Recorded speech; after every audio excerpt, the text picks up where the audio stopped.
dinala niya itong radiator. Yan. Ayan, truck mechanic namin yan, si Indica.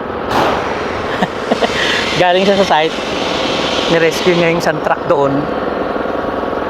Block daw, block. Ayan. Pag barado kasi mga boss at tubo, mag-iinit yung makina. Ngayon, since na mainit yung makina, siyempre apektado tong radiator. Yung pan niya malakas, yung auxiliary pan niya malakas, kaya yan nagkakaganyan, no? Dumadapa yung cooling pin. Yan, no, dapa, oh. Tapos pinakita niya yung hose sa akin, ito sumabog mga boss, pumutok yung hose. Ito kita nyo, sa lakas ng pressure, oh, dito dumaan yung ano, yung tubig, oh, yung kulan, sabog, oh. Kaya tawag dito, pinalitan niya ng bago. Paano hindi mag-iinit? Barado na yung mga tubo roon. Tapos dagdag pa to, nagsarado na yan. Kaya yun, sumabog yung kanyang hose.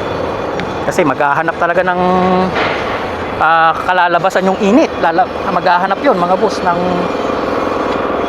kung paano niya mailalabas yung pressure na init sa loob ng makina. Buti hose yung nakita niya na mahuna-huna, sabog. Kita nyo naman ang tsura ng hose, talagang wala na, pinalitan na ng bago. So ganun lang, na-share ko lang sa inyo mga boss. Ito, i-scrap ko na to kasi sabi ng bisor namin, kapag marami na raw na ganyan, wag ko nang gawin. Pwede pa naman yang gawin, kaya lang medyo matagal-tagal nga lang, 3 days, kasi itutuwid ko yan isa-isa, tapos i-overhaul ko yan, gano'n ang procedure dyan. Pero i-scrap ko na yan. Salamat sa makakapanood. So ito mga boss, yung radiator ng truck na i-scrap ko, na sumabog yung hose. Okay, ipakikita ko lang sa inyo kung gaano kadumi yung loob ng mga tubo nito, kaya ako bubuksan. Actually kulan pa nga ang nilagay nila, ayun, kulan. So yun yung bracket, natanggal ko na. So ito naman ngayon ang tatanggalin ko, itong tangke, para maipakita sa inyo kung gaano kadumi yung loob ng tubo nito, ha. Actually kahit na hindi ko na naman yan tanggalin, okay lang kasi i-scrap ko na naman yan, kaya lang tatanggalin ko for sharing purposes. Okay, i-update ko kayo kapag malapit ko nang matanggal. So ayan na mga boss, natanggal na natin yung clip sa tangke ng radiator. Ayan, gamit ko itong special tools ko na plier. Ayan, ginaganon ko lang yan. Diba? So kung magbubukas kayo ng radiator, again dito kayo magbukas sa taas, ha, yung may pillar neck o kaya may return. Ayan, return to, yung may pillar neck, yun ang upper tank mga boss, ha, kasi doon pumupondo yung dumi. Ito kasing inlet pipe na to, yun yung outlet papunta sa makina. Ito inlet galing sa makina. So pag galing sa makina yung tubig o yung kulan, marumi. So dito yan babagsak sa taas. Kaya itong itaas ang bubuksan nyo, ha mga boss. Okay, pupukin na natin. Yun, wow, sabog talaga ang tangke. Kita nyo naman, ang dumi mga boss, aguy. Mapriso ka, ang dumi mga boss, yan ang mangyayari mga boss kapag marumi yung tubo ng loob ng radiator nyo. Ang mangyayari, mag-o-overheat yung inyong engine.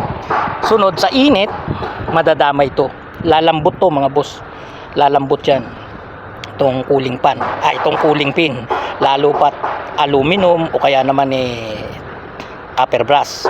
Mostly yung mga kotse aluminum na yan, tapos plastic lang yung tangke. Okay, so lalambot yan, kagaya nito nang nangyari. Tingnan nyo, dumapa, diba, nakadapa na lahat, pababa yan mga boss hanggang dito. Ayan, dito na lang ang hindi, kasi ito yung gitna, so dito yung hangin, kaya niya pinadapa yan, pinadapa ng hangin yan mga boss. Sa sobrang init na, lumambot ang cooling pin. Okay, so ganyan talaga ang mangyayari kapag barado na yan. So dagdag pa yan kasi hindi na nakakapag penetrate yung hangin. sa kabila dito sa radiator. So ayan oh. Di ba? So tama lang na i-scrap ko na to. So I hope na nakakuha ng konting idea sa video kong ito. Maraming salamat mga boss sa makakapanood at sana kahit paano makatulong ito sa inyo. So tingnan natin naman ngayon mga boss kung totoo yung sinasabi ko, ha? Bubuksan din natin yung ibaba. Ha? Titingnan natin kung may dumi ba roon o wala. Ha? Ako hula ko walang dumi dyan. Dito lang. Ha? O sige. Para malaman nyo kung talagang nagsasabi ako ng totoo. So ang sabi ko kanina, dito sa ibabaw yung dumi, kaya dito kayo magbubukas. So ayan, na-proof ko naman sa inyo, andito yung mga dumi, di ba? Ayan oh, yan yung ibabaw niya eh. So ngayon, ito yung lower tank, bubuksan din natin yan. Tingnan natin kung may dumi rin yan o wala. Okay? So ayan na mga boss. Nabaligtad na natin. Ayan. Ito yung lower part na niya. So ito yung drain plug. So bubuksan na natin. Ito na, nabuksan ko na yung clip niya eh. Ha? Tingnan natin kung madumi o hindi. So, kita nyo mga boss. Di ba? Walang dumi. Oh. So, proof na yan mga boss ha, na hindi ko kayo niloloko. So, ang tip ko lang sa inyo, kung magbubukas kayo ng radiator, doon lagi sa upper tank. Kasi andun yung dumi. Ha? O, ayan. Kita nyo naman. Oh. Walang kadumi-dumi. Di ba? Ang linis niya. Oh. Pero ito, scrap to kahit na hindi ko na nga pagbubuksan yan eh. For sharing purposes lang kaya ko binuksan para ipakita sa inyo na nandoon yung dumi o para magkaroon kayo ng idea, di ba? So salamat muli sa mga kapanood mga boss. God bless.